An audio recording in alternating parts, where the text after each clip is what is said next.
Hello guys, আসসালামু আলাইকুম। আপনারা সবাই কেমন আছেন? আমি আলহামদুলিল্লাহ ভালো আছি। আজকে অনেক দিন পরে একটা ইউনিক রেসিপি নিয়ে আসলাম। এটার নাম হচ্ছে আলুর দম। উত্তরাঞ্চলে আমরা এভাবে আলুর দম খাই, আরেকটা হচ্ছে গরুর মাংসের মশলা দিয়ে খাই। তো এটা হচ্ছে একটা ইউনিক নতুন রেসিপি। এটা খুবই মজার এবং ভিন্ন স্বাদের। এটা মূলত নাম দেয়া উচিত এটার পটেটো লেমন চাটখারা রেসিপি। তো যাই হোক গাইস, এটা আমি নতুন বানাইলাম, আপনাদের সাথে শেয়ার করলাম আজকে ভিডিওতে। আপনারা এখন দেখেন এটা বানাইতে কি কি লাগে। চলেন আমরা পরের প্রসেসে যাই। প্রথমেই লাগবে আমাদের এই কাটিনাল আলু, এই যেগুলো এগুলো ছিলে নিছি। এগুলো যে নতুন আলু বলে এগুলোকে, এই আলুগুলো লাগবে। এটা আমাকে এখন করতে হবে, এই যে চাকুর যেগুলো আগা এরকম চোখা থাকবে সেগুলো দিয়ে এইভাবে করে একটু করে গোতায় নিতে হবে।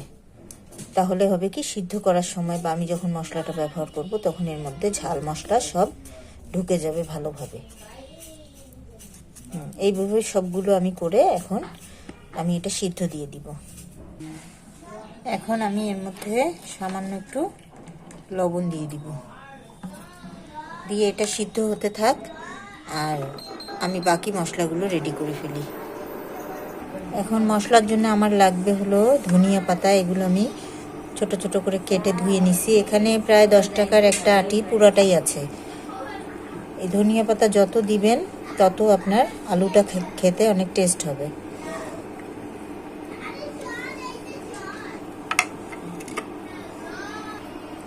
এখানে আমি এখন রসুন অ্যাড করে দিব, এই যে 4টা রসুনের কোয়া। এটা বড় সাইজ, এই জন্য 4টা দিলাম। যদি ছোট দেশি রসুন হয় আপনারা একটা গোটা রসুন দিয়ে দিবেন। এখানে এই যে সামান্য একটু আদার ফালা। আর ঝাল আপনারা আপনাদের টেস্ট অনুযায়ী দিবেন। আমার বাচ্চারা খাবে যেহেতু ঝাল কম খায়, সে কারণে আমি এখানে 3টা কাঁচামরিচ দিয়ে দিলাম। এটা এখন ব্লেন্ড করে নিব, একদম মিহি পেস্ট করে নিব একটু লবণ দিয়ে।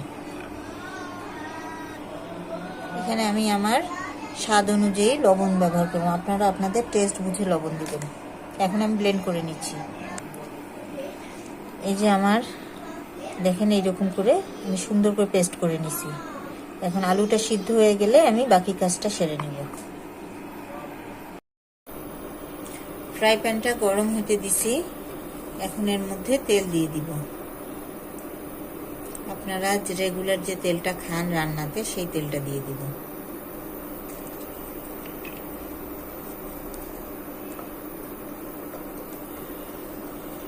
এখন আমি যে এই যে মশলাটা ব্লেন্ড করে রাখছিলাম সেটা ঢেলে দিব এর মধ্যে।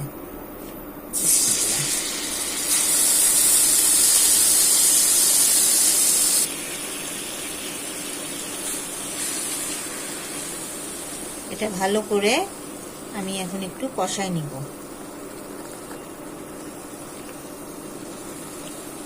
এটার মেন মশলা হচ্ছে আপনার এই আলুর দমটার মেন মশলা হচ্ছে ধনিয়া পাতা আর লেবু। লেবুটা আমি লাস্টে ইউজ করব।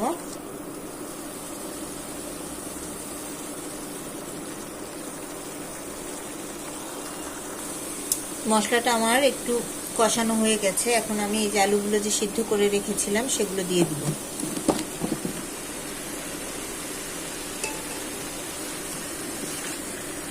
গাইস, বিশ্বাস করেন যে একটা ফাটাফাটি স্মেল আসছে। এর মধ্যে যখন আরো লেবু পড়বে তখন স্মেলটা আরো সুন্দর হবে।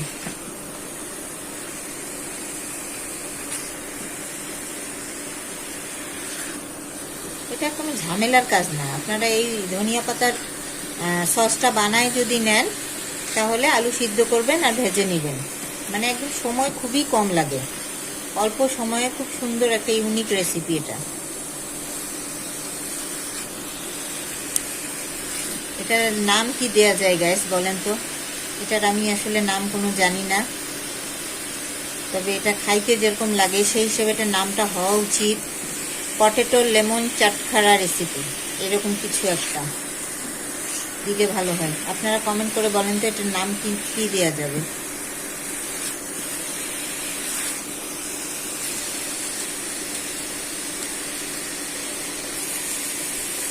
এখন এটা আমার ভাজা ভাজা হয়ে গেছে, এখন দিয়ে দিব লেবু।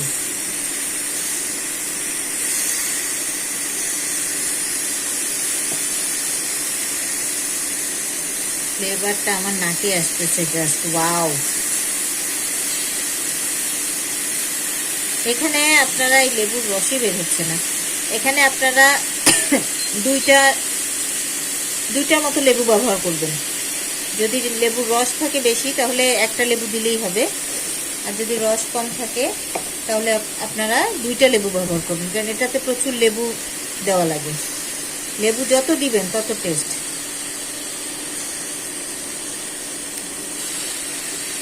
এখানে আমি যদি চামচ দিয়ে মাপি, না হলেও 3 থেকে 4 চামচ লেবুর রস দিতে হবে।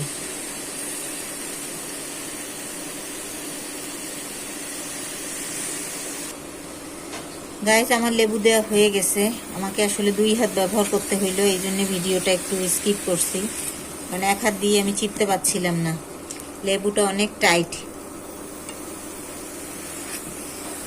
এই দেখেন, যেগুলোতে লেবু পড়ছে ওগুলোর কালার চেঞ্জ হয়ে গেছে।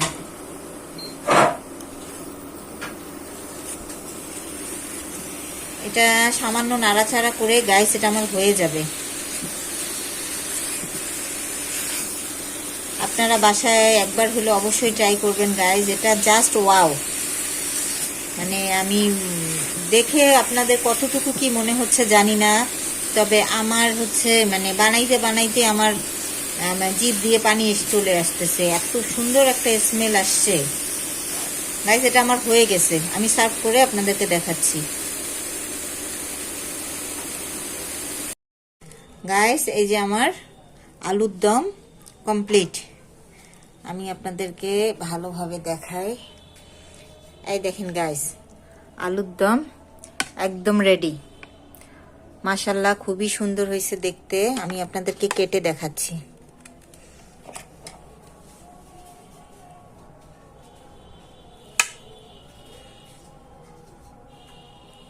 এই দেখেন গাইস, এটা একটু জাস্ট মশলা এরকম করে ভরাবেন আর খেয়ে দেখবেন। এটা খেতে এত মজা, আমি খেয়ে দেখাই আপনাদেরকে। বিসমিল্লাহ।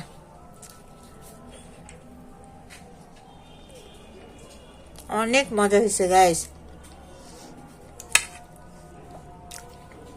দেখেন, আপনারা বাসায় অবশ্যই এটা ট্রাই করবেন আর আমাকে কমেন্ট করে জানাবেন যে কেমন লাগলো। ওকে গাইস, আল্লাহ হাফেজ।